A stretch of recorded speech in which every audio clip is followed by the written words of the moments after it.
कुछ दिन पहले हमने सरथाना के विस्तार में एक मेगा साइबर कॉम्बिंग का आयोजन किया था। उसमें हमें एक शॉप में more than 250 credit cards, more than 10 point of sale जो स्वाइपिंग मशीन होती है, स्कीमिंग मशीन, एटीएम और पासबुक्स बहुत सारे बरामद हुए थे।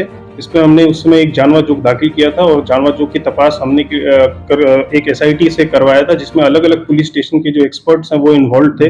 एसआईटी के तपास के बाद जब हमें पता चला कि इसमें एक क्रिमिनल एंगल इन्वॉल्व है और वो क्रिमिनल एंगल ये था कि ये जो स्वाइपिंग मशीन्स थे, पॉइंट ऑफ सेल मशीन्स थे, ये इशू किए जाते हैं एमएसएमई के सर्टिफिकेट के पे, उद्यमी सर्टिफिकेट पे। जब हमने डिटेल तपास की तो जो सर्टिफिकेट जो बनाए गए थे सारे फोर्ज सर्टिफिकेट थे, सारे डुप्लीकेट सर्टिफिकेट्स थे।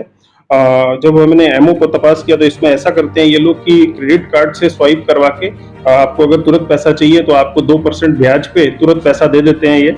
इनपे जब हमने इनके सारे अकाउंट्स को चेक किए तो 31,62,97,199 रुपए का ट्रांजैक्शन था, जिसमें अगर इनका अगर 1.5 से 2% प्रॉफिट देखा जाए तब भी 60-70 लाख रुपए का इनका सिर्फ प्रॉफिट बन के आता है। इसमें इन्होंने Madhav Kirana, Raghav enterprise, rich women firm ऐसे करके डुप्लीकेट फॉर्म्स बनाए और इन डुप्लीकेट फॉर्म्स के नाम पे इन्होंने पॉइंट ऑफ सेल मशीन ली और उन मशीन से इन्होंने सारा ट्रांजैक्शन किया। बहुत किस्सों में ऐसा भी हमारे पास सामने आया है कि ये लोग जो स्वाइपिंग मशीन है, स्वाइपिंग मशीन को यूज करके ट्रांजैक्शन करते हैं और फिर लास्ट में ये दुकान बंद करके चले जाते हैं। इससे लोगों में पहले ये भरोसा जीतते हैं, बाद में उनके साथ ये छेतरपिंडी करते हैं। टोटल 3 आरोपी इसमें है, हार्दिक ववालिया, सतीश ववालिया और मयूर तलाविया।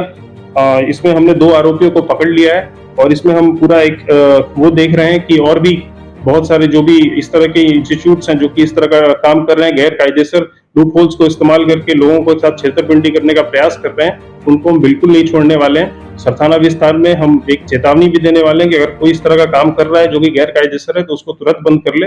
पुलिस एकदम सजग है और आप पे कड़क कार्रवाई की जाएगी।